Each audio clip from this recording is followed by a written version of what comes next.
And we are back for another episode of A Figure a Day, where I open up one Star Wars action figure. This makes it look like two, but it's really just one Star Wars action figure each and every day. My name is Jake Stevens, and we opened up the Master. Now it's time for the Apprentice. We are looking at Shin, Hati from the Ahsoka series, Disney Plus series. This is the Padawan to the Master, Baylan Skoll. Although at the end of the series, we'll see what she thinks of that, having been abandoned by just about everybody here and being stuck on Peridia. This figure came out this past year, and it is, or not this past year, came out this year, and it is VC356. And the little blurb here about the little bio, it says Shin Hati is adept at lightsaber combat, a skill she uses as Baylan Skoll's eager apprentice in mercenary work for Morgan Elsbeth, the former magistrate of Caladan. So yes, we do know that she is pretty skilled in this lightsaber, but maybe it's a little over exaggerated, because while she was able to stab and defeat Sabine Wren, Sabine Wren's not that accomplished of a Jedi, and also her stab wound was non-lethal. So she doesn't have the ability of a Darth Maul to stab you to kill you when using a lightsaber. She comes with 2 accessories, both being her lightsaber. Now, if you look closely at this figure, you'll see what an amazing job they did with her face printing.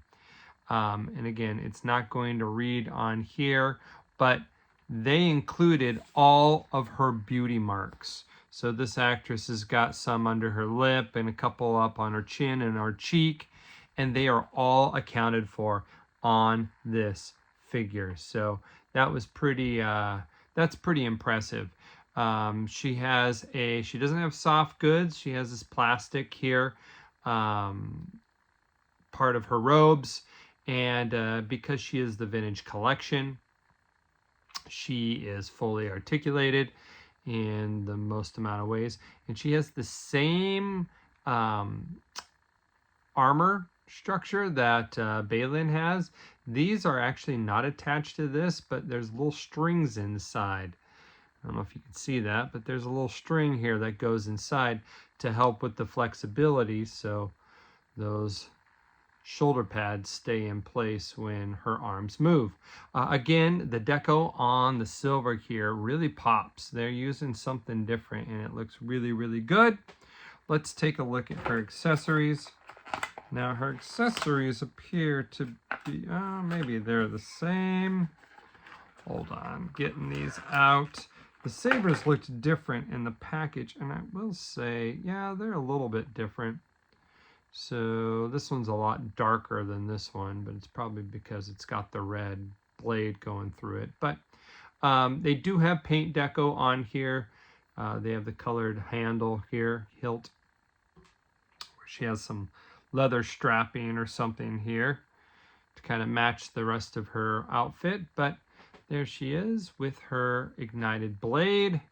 Don't know much about the background of this character.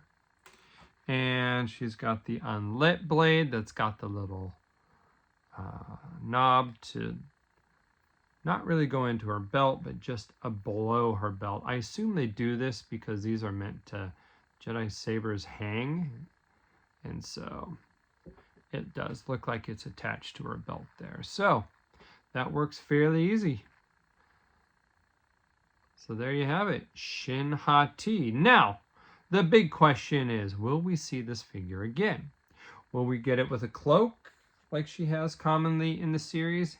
And or was she made to be compatible with the Howler? Or will we get a Howler with a Shin Hati? in place of the Sabine. That time will tell.